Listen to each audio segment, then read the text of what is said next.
더마카와 함께 시선 집중의 문을 열겠습니다. 어서 오세요. 네, 안녕하세요. 더마카입니다. 페이크 윙스님이 최근에 취업을 해서 일을 하다가 오늘은 여름 휴가로 간만에 보이는 라디오로 함께합니다. 항상 좋은 방송 감사합니다. 라고 인사를 해주셨는데 오늘 휴가이신 분들이 진짜 많아요. 울트라 왕 당근님도 저도 오늘부터 휴가 7말 8초가 원래 휴가 피크잖아요. 그렇죠. 그리고 네. 권광윤님은 진짜 휴가철답다. 고속도로에 차가 많다. 이렇게 보내주셨고 울트라 왕 당근님은 저도 오늘부터 휴가인데 시선집중 관계자분들은 휴가 언제 가십니까? 라고 물어주셨는데 비밀입니다.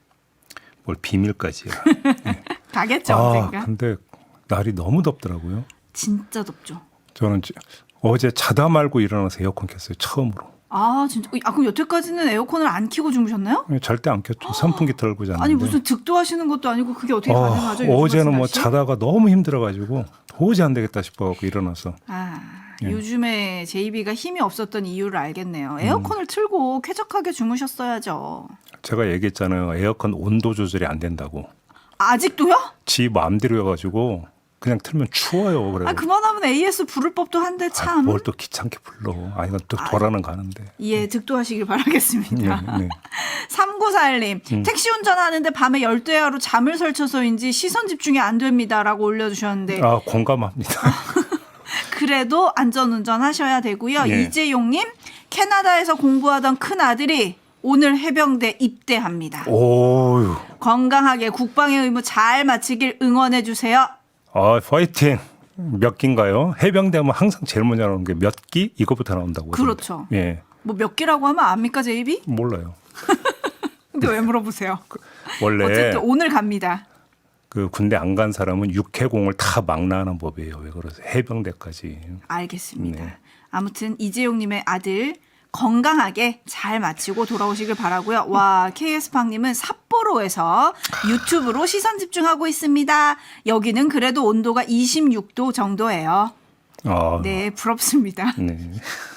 그리고 백승정님까지만 소개해드리겠습니다. 합격 맛집! 김종배의 시선 집중에서 JB가 지난 3월에 초등학교 태권도 국가대표 선발전 때 소개해 주신 백민주 학생이 예. 오늘 말레이시아 쿠칭에서 열리는 아시아 카테 태권도 대회에 출전합니다. 오. 그동안 고생한 민주와 대한민국 대표팀 파이팅입니다. 긴장하지 말고 최선 다해서 네. 금메달 가자 민주야 라고 올려주셨는데 민주는 항상 승리하게 돼 있습니다. 파이팅. 오, 맞다, 민주. 그렇죠. 항상 승리하게 돼 있습니다. 이름이 좋다고 저희가 그때도 얘기했었죠. 네, 백승정 님이 지금까지 열심히 한 민주 너를 믿으면 분명히 좋은 결과가 있을 거야 라고 올려주셨는데 파이팅입니다. 결과 꼭 알려주세요. 네. 제이비타임즈 오늘 주목할 첫 번째 뉴스 어떤 건가요? 특검발 뉴스부터 전해드려야죠. 내란 특검팀으로 가겠습니다. 드론 작전 사령부가 지난해 7월경에 작성한 V보고서라는 문건을 확보를 했다고 합니다.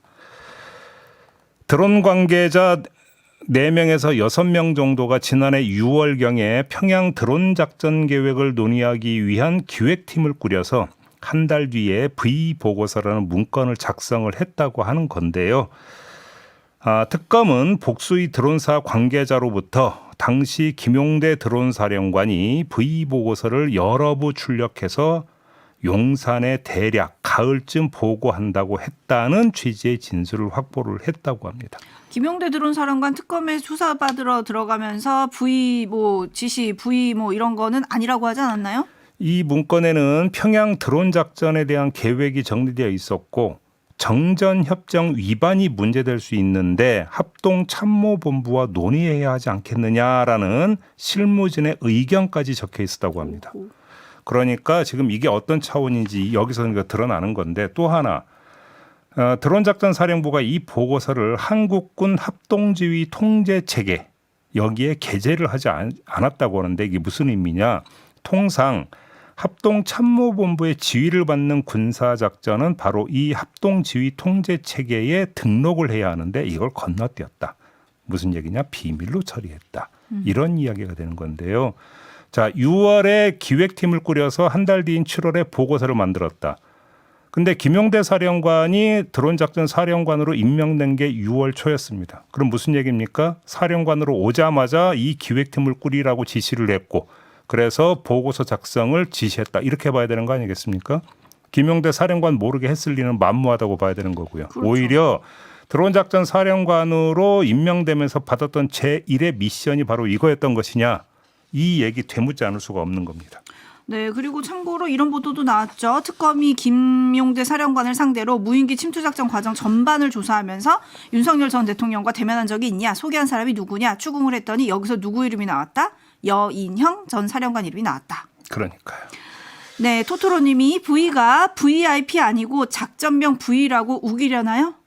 그건 옛날 드라마예요. 미드 파충류 외계인. 이분도 좀 연식이 좀 되시는 분인 것 같은데 그렇게 보면.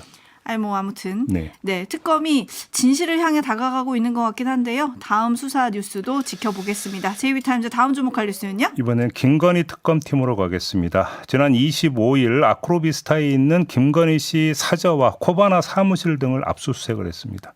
이 과정에서 신발장에 있는 샤넬 구두를 찾아내서 그 사이즈를 사진으로 찍었다고 하는데 치수가 260mm였다고 합니다. 참고로 다시 환기해드리면 통일교 간부 윤모 씨가 건진법사를 통해서 샤넬백 2개를 선물을 했는데 김건희 씨 비서 유경옥 씨가 이걸 다른 백과 구두 등으로 교환을 했고 특검에 앞서 이 건을 수사했던 서울 남부지검은 구두 사이즈가 250mm인 것으로 파악한 사실이 뉴스를 탄 바가 있었습니다. 그런데 250이 아니라 260mm다. 언론은 다 여기에 주목을 하더라고요. 그러니까요. 근데 저는 다른 점을 좀 먼저 짚었으면 하는데요. 짚을 점은 이겁니다. 서울 남부지검도 4월 30일에 아크로비스타 집을 압수수색을 했었습니다. 근데 왜 그때는 신발장에 있는 샤넬 구두를 놓쳤느냐. 사실 이것부터 먼저 짚어야 되는 거 아닙니까? 네. 이 점을 이해할 수 있는 방법은 딱 하나밖에 없습니다. 바로 시차인데 통일교 간부 윤모 씨가 건진법사에 건넨 샤넬백 2개가 가방 3개와 신발 1개로 교환된 것으로 파악됐다고 보도된 시점이 6월 16일이었습니다.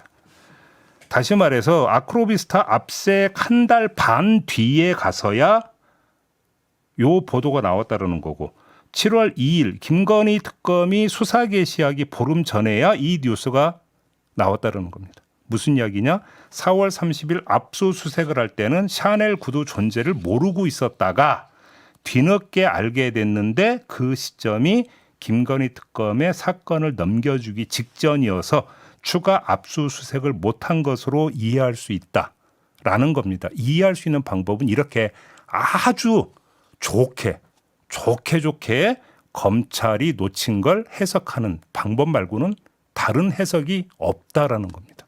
이 점을 좀 먼저 말씀을 드리고요. 그런데 이게 전부는 아닙니다. 다른 의문 하나가 추가로 싹 드는데 김건희 씨는 도대체 뭘 믿고 샤넬 구두를 치우지 않았느냐라는 겁니다. 그러게요. 여러 개를. 그렇죠. 김건희 특검이 수사 개시를 하면 압수수색을 실시할 거라는 것은 누구나 예상할 수 있는 일 아니었습니까? 그런데도 왜 치우지 않고 신발장에 고이 모셔놨느냐라는 겁니다.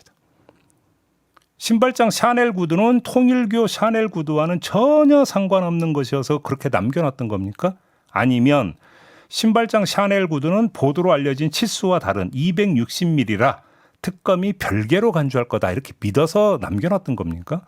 아무튼 참으로 이해하기 힘든 게 샤넬 구두를 그냥 신발장에 고이 모셔놨다. 참 이걸 어떻게 이해를 해야 될지 촌철님들은 어떻게 이해를 하시는지 궁금하고요. 네, 물프레님 250이 아니어서 당당하다 뭐 이런 거였을까요? 라고 올려주셨고 왜 검찰은 압색에서 못 봤을까? 그 전에요. 거기에 대해서 3186님이 상황에 따라 시력 저하 라고 올려주셨는데 또 짚을 점은요? 김건희 특검팀이 24일에는 김건희 씨 오빠의 장모 집에서 반클리프 아펠 목걸이를 확보를 했습니다. 2022년 6월 나토 정상회의 때 착용했던 6천만 원짜리 그 목걸이라는 겁니다.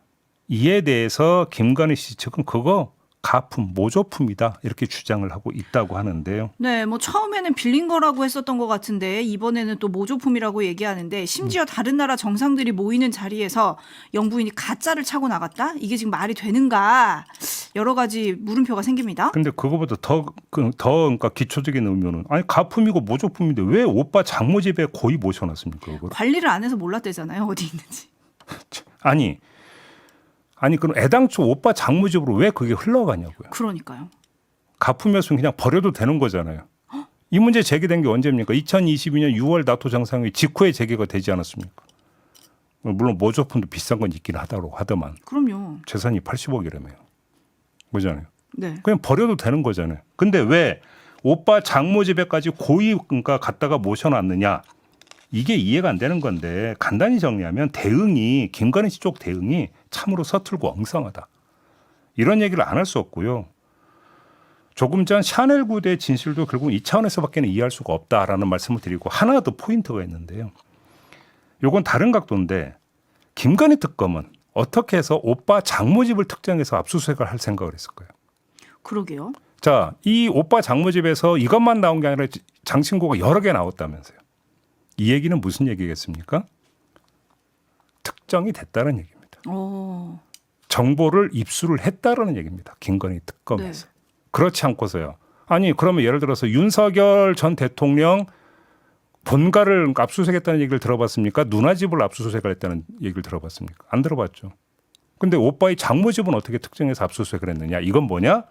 특검이 정보를 파악을 했다라고 해석을 하는 게 맞을 겁니다. 네, 그리고 김건희 씨 측의 설명은 이래요. 모조품이고 김건희 씨가 직접 구매했다. 500만 원이 안 돼서 재산 신고에 넣지 않았다. 뭐 이렇게 얘기를 했는데 이것도 뭐 진짜인지는 좀 살펴봐야 될 것 같고 특검팀이 진품 감정에 들어갔다는 거 아니겠습니까? 뭐 나오겠죠. 진실은 밝혀지겠죠. 그리고 지금 JB가 짚어주신 대로 오빠의 장모 집에 갔다는 걸 특정했다는 건 누구 손에 의해서 거기까지 갔다는 게 약간 특정된 거니까 그것도 또 추가적인 내용이 이건 나올지 제가 볼 때는 지켜봐야겠네요. 수사가 상당 부분 진척이 됐을 수 있다라고 하는 하나의 방증이다 이렇게 봐야 될 것 같고요. 네, JB타임즈 다음 주목할 뉴스는요. 국민의힘 서울시당이 중앙당의 지시에 따라서 전한길 씨를 윤리위원회에 회부하고 윤리위원 일부를 전담 윤리관으로 지정을 해서 전한길 씨의 언행을 조사하기로 했다고 합니다. 국민의힘 당원 당규는 당의 극히 유해한 행위, 민심을 이탈하게 하는 행위 등을 징계 사유로 들고 있는데 부정선거를 주장하고 윤석열 전 대통령 지지를 주장하는 전 씨의 언행을 정밀 조사하겠다라는 겁니다. 근데 전한길 씨의 언행은 사실 모두 공개된 거잖아요. 따라서 조사하고 말 것도 없는 것 아니겠습니까? 결국 징계 절차와 수위만 남겨놓고 있다 이렇게 봐도 될 듯한데 주목할 점은 부정선거나 윤석열 지지 발언을 어떻게 성격 규정을 해서 징계 사유로 만드느냐는 것. 뭐 이거 하나만 지금 남아있는 거 아닌가 싶은 생각이 좀 드는 거고요. 전한길 씨 얘기가 나왔으니까 한 사람 얘기 좀 더 하겠습니다. 누구 얘기를 해볼까요? 홍준표 전 대구시장이 지난 26일 페이스북에 글을 올렸습니다. 좀 읽어드리면 당시 윤석열 측 총괄본부장으로 지휘하던 권성동 의원이 당원 투표에서 압승한다고 큰소리친 배경이 신천지, 통일교 등 수십만의 종교 집단을 책임당원으로 가입시킨 것이었다는 건 알만한 사람은 다 안다. 대구시장으로 있던 2022년 8월에 신천지 교주 이만희 씨와 경북 청도별장에서 그를 만나 많은 이야기를 들었다. 윤석열 후보가 검찰총장 시절 코로나 사태 때 신천지 압수수색 청구를 2번이나 막아준 은혜를 갚기 위해 신천지 신도 10여만 명을 국민의힘 책임당원으로 가입시켜 도왔다고 하더라. 이런 내용을 적어놓은 겁니다. 이에 권성동 의원이 즉각 반발하고 나섰는데요. 홍준표 전 시장의 발언은 전형적인 허위사실 유포이자 문제의 원인을 늘 타인에게서 찾는 홍준표식 만성질환의 재발이다. 허위사실을 유포한다면 참지 않고 법적 대응에 나서겠다. 이렇게 밝힌 겁니다. 네, 오히려 법적 대응에 얼른 나서서 수사를 좀 해봐야 진실을 알게 될까 싶긴 한데 이 둘의 설정 어떻게 봐야 될까요? 자, 우선 이전부터 보죠. 홍준표 전 대구시장이 주장한 10만 당원 가입은 처음 나온 얘기가 아닙니다. 권성동 의원의 연루 여부는 일단 논외로 치고 10만 당원 가입 주장은 여러 차례 나온 바가 있었는데 지난 3월 14일 윤재천 전 신천지 간부도 시선집중과의 인터뷰에서 비슷한 주장을 한 바가 있었습니다. 그때 인터뷰 내용 잠깐 들어보시죠. 그러면 외교정책부에 열었던 그 권유 내지 독려에 따라서 신도들이 당원으로 가입을 했다는 건데 그 가입한 규모가 어느 정도인지 혹시 알고 계세요? 확인된 사항은 네. 광주에 10,000명 정도가 국민의힘에 있다는 게 확인이 됐고. 광주에서만 10,000명 정도? 네네. 그럼 12지파라고 하면 그냥 단순 산수 수준만 해도 10만이 넘어간다 이런 얘기가 되는 건가요? 네, 그렇게 볼 수 있습니다. 이 그 사람들이 바로 대선을 그 코앞에 두고 그러니까 집중적으로 당원 가입을 했다는 말씀이실까요? 당시 윤석열 후보에 대해서는 신천지에 대한 압수수색을 2번이나 거부했다는 네. 말이 공공연하게 신천지에 돌아서 예. 신천지가 보호를 받으려고 하면은 윤석열 후보를 찍어야 된다는 분위기가 팽배했었습니다. 네네. 암암리에 윤석열 후보를 찍어야지만 신천지가 보호를 받을 수 있다. 그런 분위기가 아주 팽배했었습니다. 네. 거의 얘기가 일치하죠. 홍준표 전 대구시장의 그 주장과 거의 일치하는 내용인데 이러면 어떻게 되는 겁니까? 수사를 해야 된다는 이야기를 좀 먼저 드리겠고요. 또 하나의 궁금증이 있습니다. 2022년 8월 이만희 씨를 만나서 그 얘기를 들었던 홍준표 전 시장은 그럼 그 뒤에 어떻게 했을까? 이게 궁금한데요. 이거는 뉴스 채굴꾼이 알아봤다고 합니다. 네, 안녕하세요. 뉴스 채굴꾼 김현욱 작가입니다. 네. 말씀하신 것처럼 홍 전 시장이 신천지에 대해 어떻게 대했는지를 살펴봤는데요. 네. 크게 2가지 사례가 눈에 들어오더라고요. 어떤 건데요? 첫 번째는 지난 2022년 11월 20일 대구시에 위치한 대구 스타디움에서 그 신천지 10만 수료식이라는 이름의 대형 행사가 벌어졌거든요. 네. 이 장면 잠깐 보고 오시죠. 우리나라 모든 목사님들 우리 하나 됩시다. 하나가 되자고요. 예? 싸우지 맙시다. 저런 성경을 가지고 이걸 가지고 우리가 대화해야죠. 예, 감사합니다.